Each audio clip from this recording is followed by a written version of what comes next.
Welcome to Weekly Digest, where we highlight the works of ministers of government as they push the administration's development agenda. Against the backdrop of increasing food production and underscoring the importance of agriculture, government will soon establish an agriculture section in every school across the country. NARI has already procured 100 shade houses that will move to different parts of the country to involve young people. In light of the reduced rainfall and possibility of water scarcity, government has been proactive in dealing with the potential challenges for agriculture. These initiatives aim to improve irrigation practices and water efficiency, ensuring the long-term viability of the agriculture sector. In 2023, the government of Guyana has invested so far a sum of $26 billion in upgrading the drainage and irrigation system across our country. And I want to say here also that very shortly you will see the ministry through the NDIA will embark on massive DNI projects across the country, not only to drain our system, because we know for a fact we are very prone and vulnerable to climate change, and we are seeing climate change real today, but also to have fresh water, and so that our farmers can enjoy good irrigation. The Ministry of Agriculture collaborated with the Government Chambers of Commerce and Industry, GCCI, to host the first Agri-Symposium at the Arthur Chung Conference Center. Today is a historic day for us, that for the first time we are seeing here a symposium organized by the Arthur Chamber of Commerce in collaboration with different stakeholders, but the main player is the Ministry of Agriculture and the Government of Guyana. That's an achievement for us. Government has been working with farmers and other stakeholders as part of its effort to make Guyana the food hub of the Caribbean. We are now linking capital with asset, linking our farmers with investors so that we can form that partnership to invest and increase production. At this point in time, we are working very, very hard to remove the non-tariff barriers that are causing problems for our produce to enter certain markets in the Caribbean. With food security high on Guyana's agenda, government has ensured that farmers of Mara, East Bank Berbice, Region 6, are able to expand their production. Residents of Mara now have access to 10,000 acres of land to rekindle the agriculture drive through the cultivation of citrus crops, fresh fruits and vegetables, and rice. The president, when he came the last time, he said that he wanted to make this area once again productive. Since then to now, we have excavated approximately 22 canals in this area. Those canals will give service to approximately 10,000 acres of land. 11 years on, the New Guyana Marketing Corporation and the Guyana Shop continues to increase viability of the produce of agro-processors and farmers. Minister Mustafa noted that the Guyana Shop is a testament to government's commitment in taking agriculture to a new height. Over the last 3 years, approximately 400 new items were added to the shop, and the products coming out of Guyana are impressive. We have seen so many products that are packaged in so attractive package, are being processed in so attractive way that it is comparable to imports that we are importing. That is why all of us have a duty to promote the local produce that we are producing.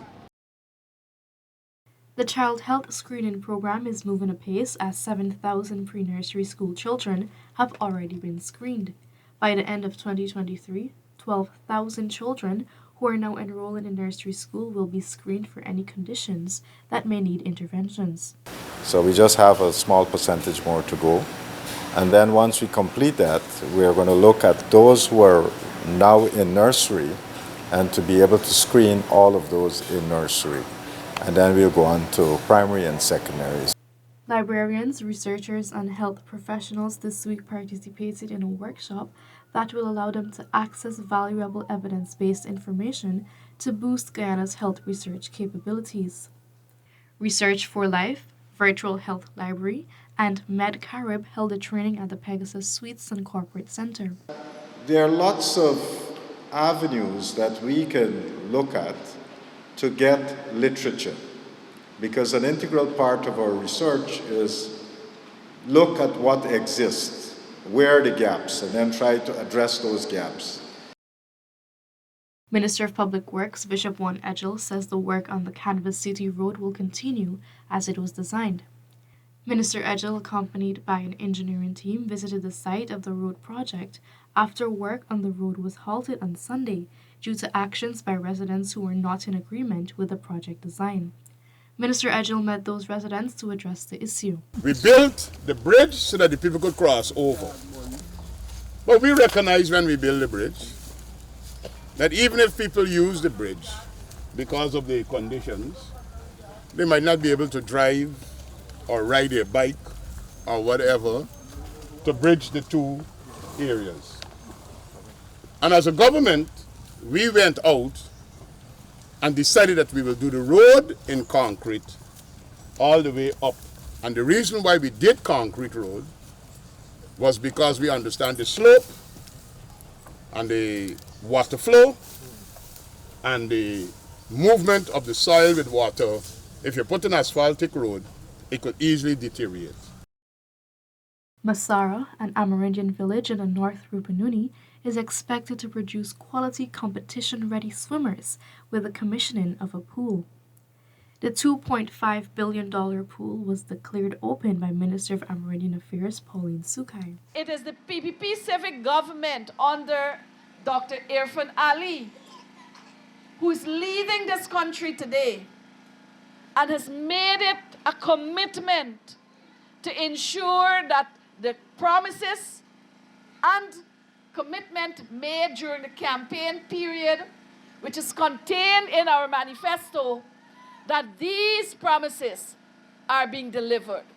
Minister Sukai also visited several communities in the south-central Rupununi where solar photovoltaic equipment was distributed. So the solar panels were funds that were committed and set aside by our government from the LCBS. We said it in the campaign, we're going to upgrade the system you have, and now today you have a 165 watt system.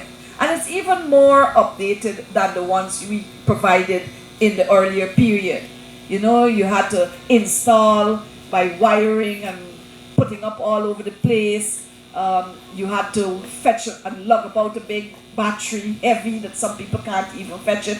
Your wife can't move it if they need to get it moved from one place to the other, or women can't move it. Today it's a small box and a built-in battery and just simple to install. Even the females and the young people can install it. And so this is what we're looking at, different technology for the times we're living in. A total of 68 households in Hotokai in the Mabaruma Sub-District Region 1 are now beneficiaries of a $6.5 million tractor to support their economic development. Minister of Housing and Water Colin Crowell, along with Regional Chairman Bretnell Ashley and Regional Vice Chairman Anansha Peters, handed over the equipment to Tushao of Hotokai, Owen Singh.